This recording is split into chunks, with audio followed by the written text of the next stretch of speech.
With my former flying boss squadron leader, Taylor, what advice would you give an aspiring pilot? Don't do it because it's expensive. No. An aspiring pilot. All right, let's take that from any aspiring pilot. Yeah, someone one that that's wants to be got a money pilot. and one that's not got money. Okay. Or got access to it. I'd say if you're passionate about it and it's something you really want to do, then obviously try your best to do it. But it can be very costly to be a pilot. And if you haven't got that money, and we know plenty that haven't, that have had to do it the long haul way, they earn money, they spend a bit to do it, and it takes quite a few years, then you've got to be really dedicated. Yeah. But if you happen to have 100 grand knocking about, then you can just go on a course and become a pilot. Yeah. But you've got to then think, and I know this might sound daft, although I was a pilot at weekends teaching cadets to fly, which I loved, I wouldn't have wanted to do that as a job. Same. I loved being an engineer.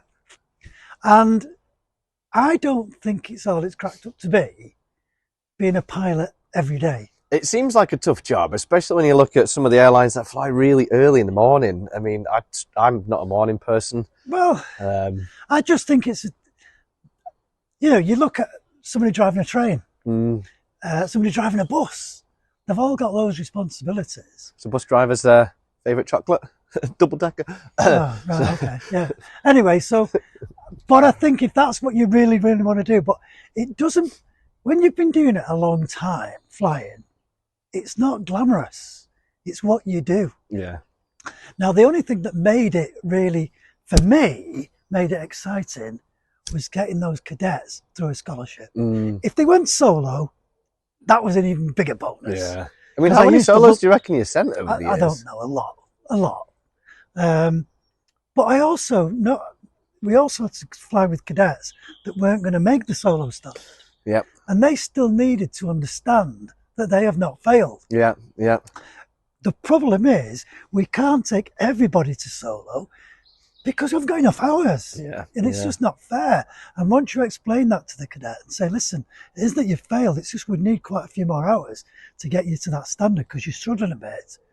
And really, we've got to put those hours into cadets that wouldn't normally even get a course. Yeah, yeah. And that's because those cadets can still go on and be pilots, whatever. Yeah. All we're doing is giving them the basics. Yep.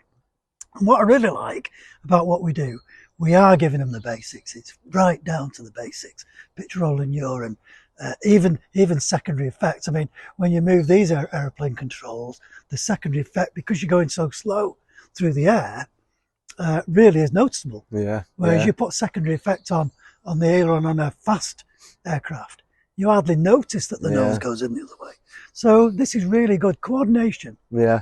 But also that thrill of them taking control and actually, because there's many a time, even the cadets that aren't going solo, where I'm flying and my arms are just like that. Yeah. Now that doesn't mean I'm not a millisecond away. Yeah. I used to have a thing where when I was teaching cadets to land, I'd be really close to the controls on the first few. When they got good, I had a little bit of a system where my hand went from being around the controls to being on my leg, and then I go slowly, I'm not feeling myself up, slowly closer to my hip, and then if they were really good, I started folding, like a pretend fold, and then when I got a full fold, I knew that they were ready to go solo. Let me just put it this way to you. That's your risk. Yes. Because if that cadet whacks it in, you can't blame the cadet. Yeah. So I was a millisecond away from those controls at all times. At all times. Because, if I've got to move, I need to move fast. I do remember, so when I was a junior instructor, I do remember the first scary landing that a cadet did to me.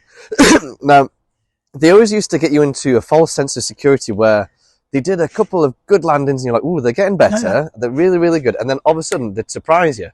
And I remember this was at Topcliffe on the... on runway, actually. On runway 20. And I remember this cadet was doing really well. I'd gotten 4 or 5 really good landings out of them. So I was there. And they were getting quite close to the ground. So I said, okay, round out. You normally are when you're yeah. But they were, they didn't round out at the height that they'd done on the previous landing. So I was like, round out. And, I thought, you don't want to crash into the ground. So surely he's going to pull back. He's back. He didn't. And by the time I shouted I had control, I whacked the air brakes closed. I pulled the control column as far back until it hit the backstop. In the meantime, I'm switching over to try and get power on. And I just started putting power on when the airplane went absolutely plonk.